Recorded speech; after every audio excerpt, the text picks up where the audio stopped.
Hi, just a quick video, and it is another one. Obviously I think by now people realise that most of my videos do have a common theme of breaking down divisions and breaking through hatred of people, individuals. Like I say, hate the crimes, be angry about them, shout, get upset, express your feelings, feel something, and get strong with those feelings, in the sense that you can feel really angry and upset and still stay sane and logical and rational, because too many people in Britain have been encouraged to live like psychopaths, by psychopaths, and they bury their feelings. Even from childhood, they're not allowed to express them. As a child, I was told to stop crying, and literally then terrified to the point where you just stop. And when I was going through flashbacks and stuff, I did go through this phase where I'd get really upset, and then all of a sudden all my feelings would just stop, and I'd have no feelings whatsoever, and right in the middle of my upset, whatever upset it was, anger, tears, it would just immediately be cut. And I felt robbed of my right to express the upset, you know. But that was what was done to me. I was reliving what was done to me. My mind was reliving what was done to me as a child. That the moment I expressed any feelings, any passion, you got shouted at. You got terrorised into, you know, just shutting up, whether it was because you were laughing loudly or whether you were crying about something. Bang, you shut up. You shut that noise up. And so, you know, for myself, it meant that at the age of 30, I had to deal with my inner toddler with all its tantrums, you know, because I had to develop on a full emotional level, and that had been completely denied to me. That right had been denied to me. But at the same time, in a way, I was also actually protected, because it meant that my feelings are actually pure, coming from a pure place. They're not contaminated with the desires and motives of the world, you know. So anyway, that's just like a preamble, really, because the reason why children suffer in our society, you know, and especially with Britain being one of the most supposedly civilised societies in the world, like a top developed nation, and yet children are suffering really, really severely.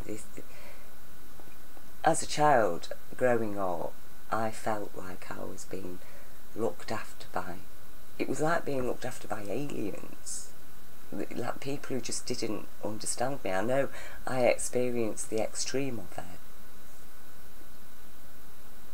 but it must be very, very difficult for people who, you know, as children had relatively pleasant, happy childhoods, so then parents that hid all the feelings from them, so they just never have had to carry any feelings.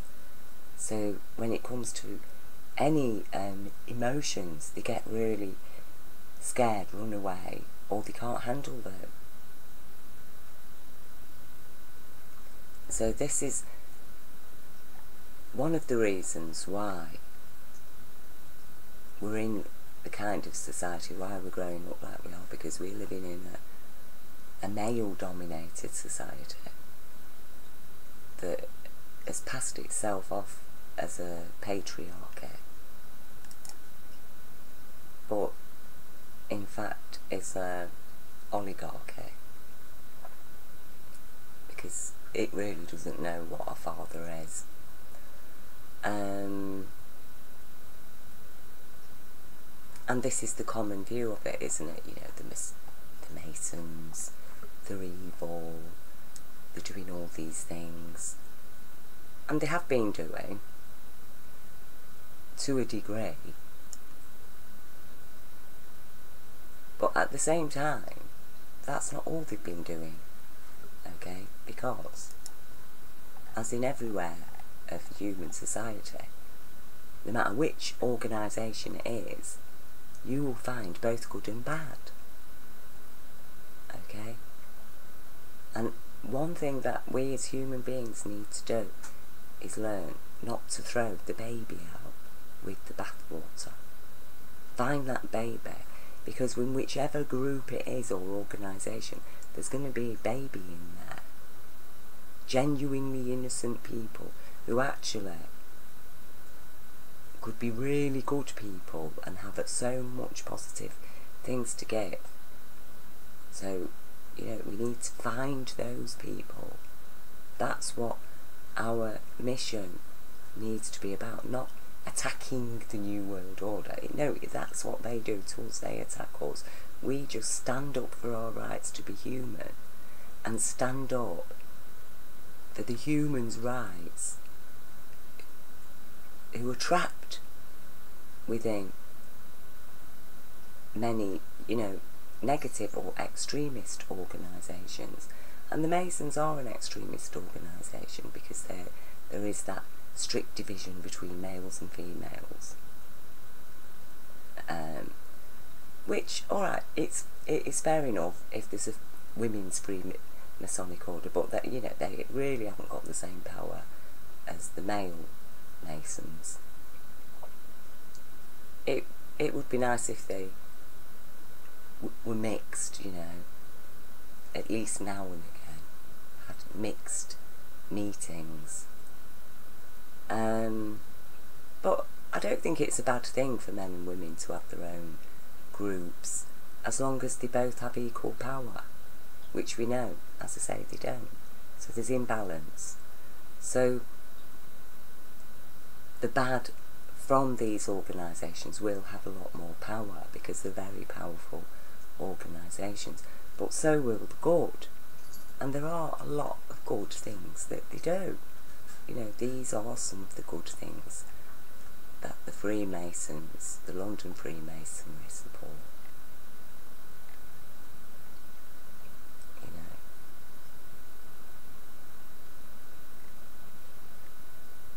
There you go.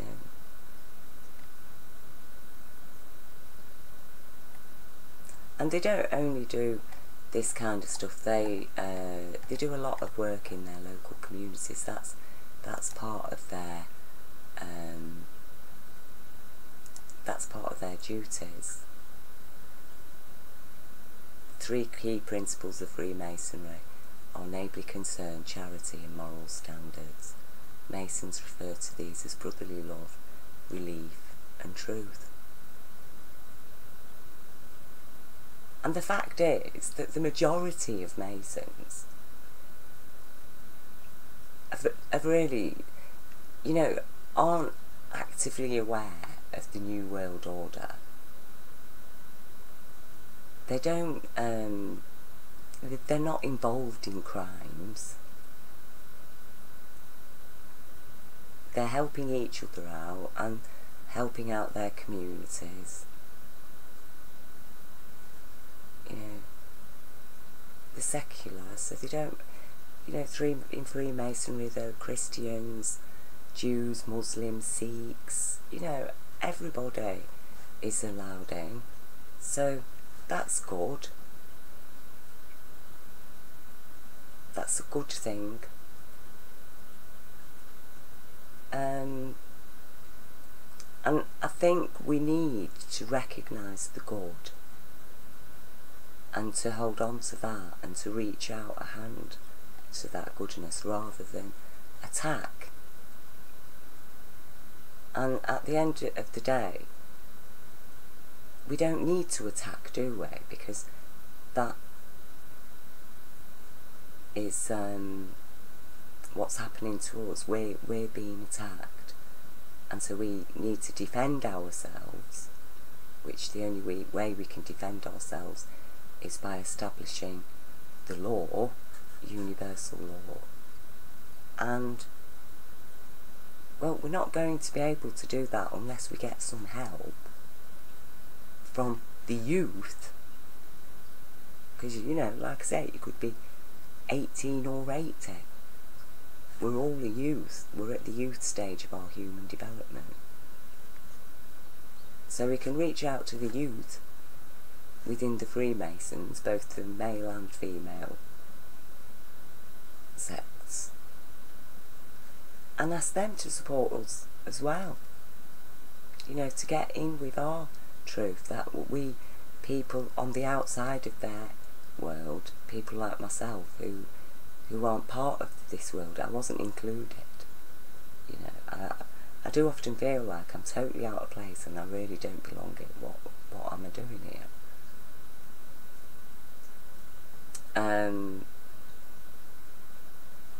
But if they can connect with their humanity, so there's more to be gained by reaching out to people, to groups like this. And it's the same with the Muslim people, isn't it?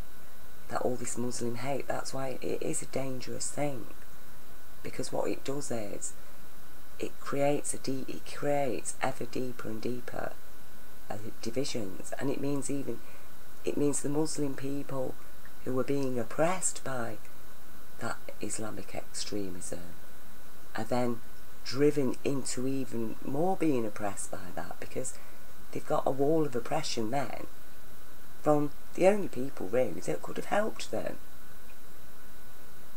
But by judging every Muslim and having, you know, a horrible racist attitude generally, like as soon as you see a Muslim, anger rises in your heart because you've got all this stuff that the BBC's filled your head with.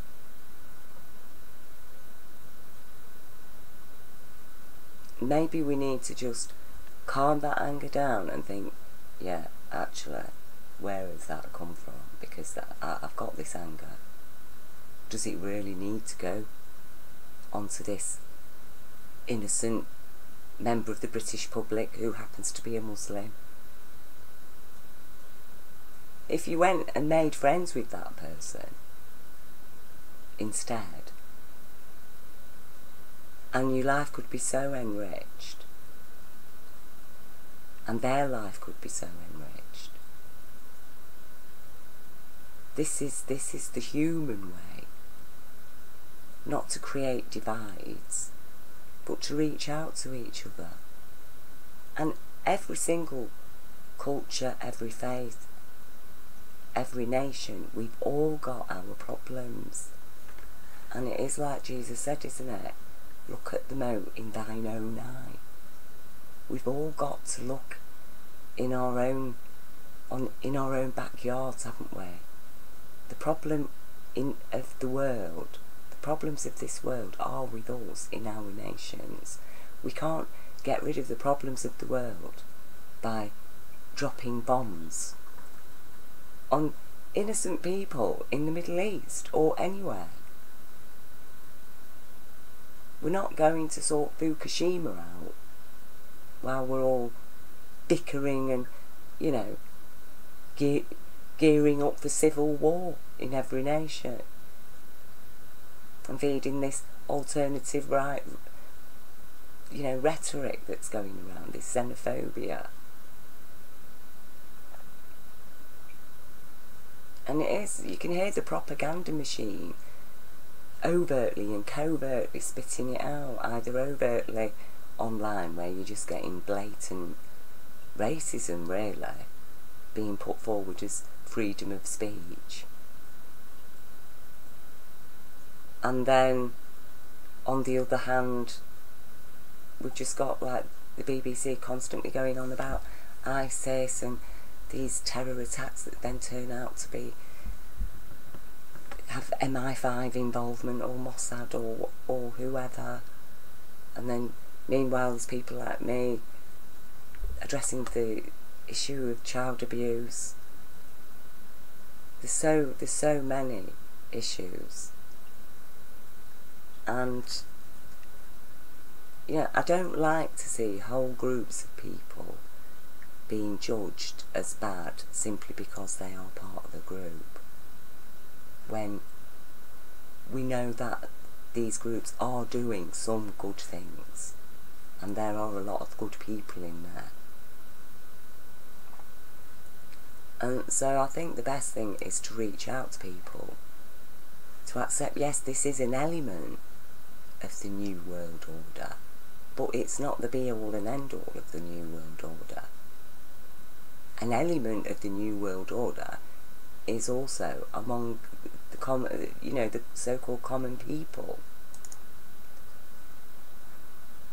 Because, now we're being depended on to play along with the game, aren't we?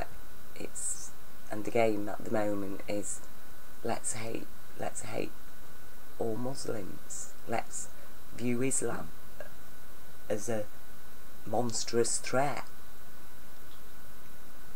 Oh, it's going to take over the world. But no, while we're distracted by that, what is taking over the world is the New World Order and their corporations. They're the monster. And yes, they have infiltrated the Freemasons and all the power groups, and from there they've created other little organisations, haven't they, like the Bilderbergs and Bohemian Grove and all these things, APAC and PNAC, you name it, they're there with the little unions, because it's always been socialism for them, because socialism is the human way, but they don't think that we have a right to live like human beings. Apparently we're not human beings, we're cattle, stock, as Ian Duncan Smith called us. That's what he called the British people on national TV. Stock. So, no humanity for us. Socialism has to be a political choice for us, doesn't it? One that's been, absolutely corrupted into Stalinist communism at its worst. But socialism is actually a humane way of life. And as I say, the humane way of life is not to fall victim to blind hatred. Like I say, to be able to be strong enough to feel extreme anger and hatred over really terrible crimes, which people will feel when you start waking up to your humanity. You start waking up to your feelings and emotions as well. But at the same time, you don't lose your sanity, your compassion within as you're feeling that hate and emotion. You see, the law, your innate connection to universal law keeps you sane, because no matter how angry and upset you feel, you're not going to hurt other people, you're not going to hurt any animals, you're going to try your best not to break anything, you're going to try not to hurt yourself. And so that's part of growing up. That is learning for us not to throw the baby out, not to throw our baby out with the bathwater, isn't it?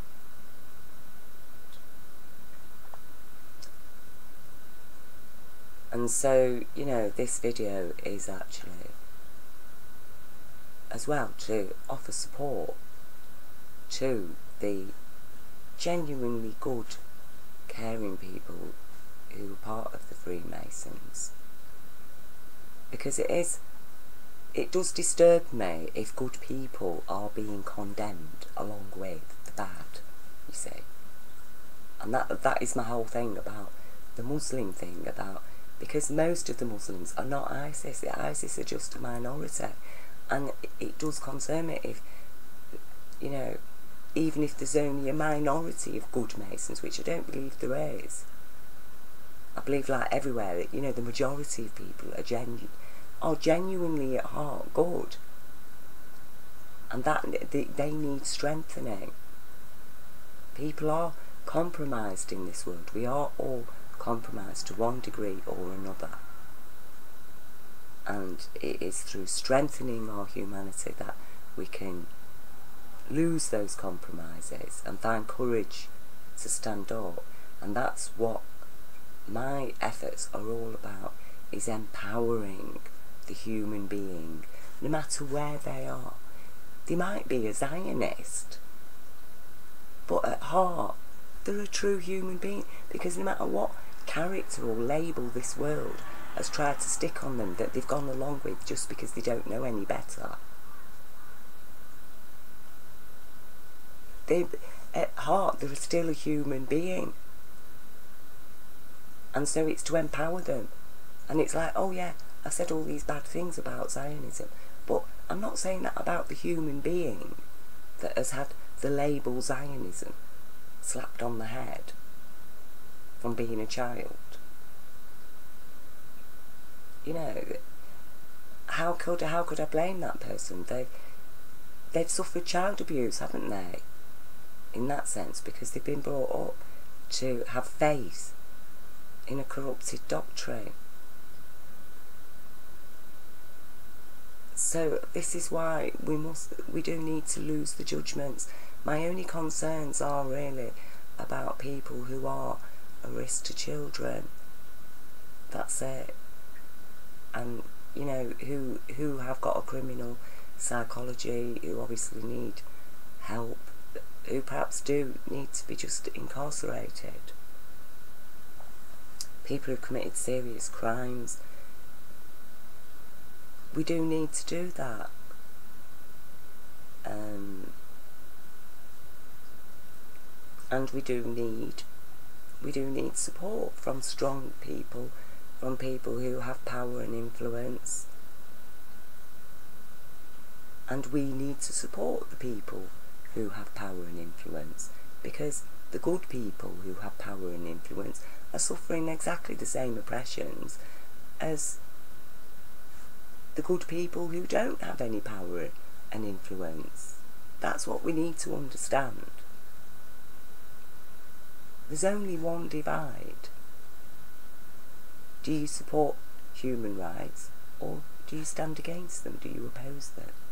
If you oppose them, then you're not a human being. You're part of the wolf pack. You need to be penned in somewhere, because you're a danger to the children.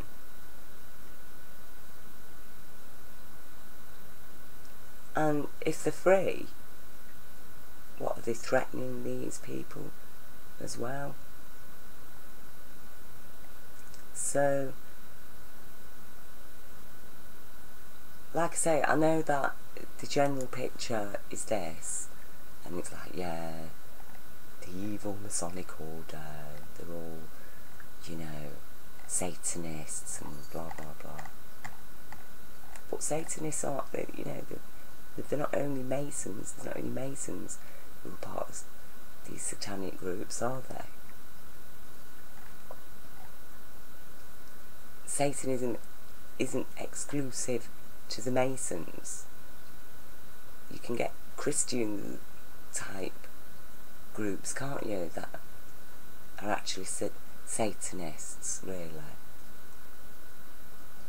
So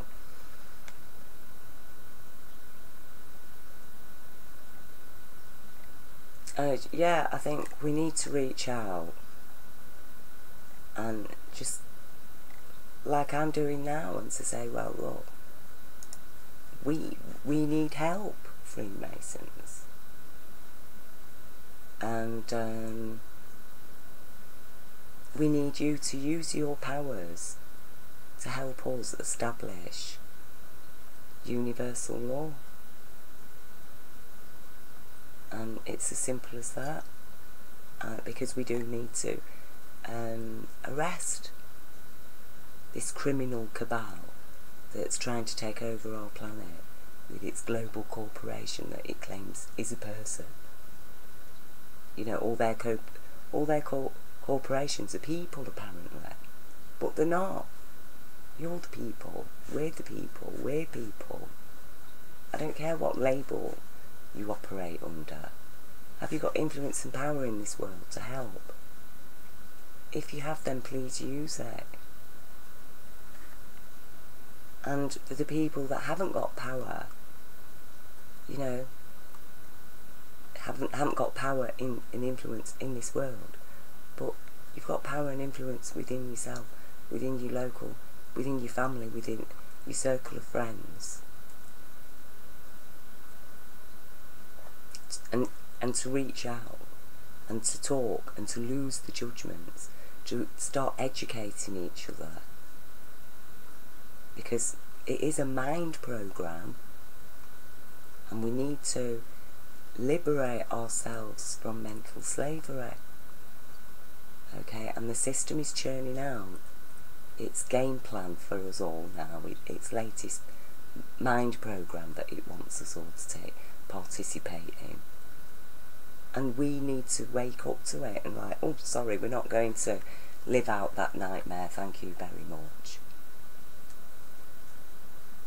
Yes, we're very angry, really deeply upset and hurt by everything that we've now realised that we've been doing, been up to, and how we've all been duped and robbed, but we are going to now establish the law, because with the children need us to stay strong and get real.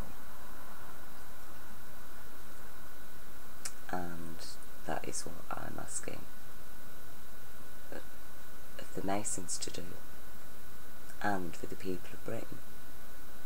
And like I say, we need an amnesty, and for to allow all the good people to come forward, and for us to unite within our natural divisions. Okay, because they're not divides, they are diversities. We are a diverse species. That's our speciality, but we're still one, because our diversity is of an advantage to us. Life would be boring if every country was exactly the same as the other. But that's what this New World Order wants, really. You know, that's what it is imposing. We're losing our cultures, our cultural identities, our natural variations.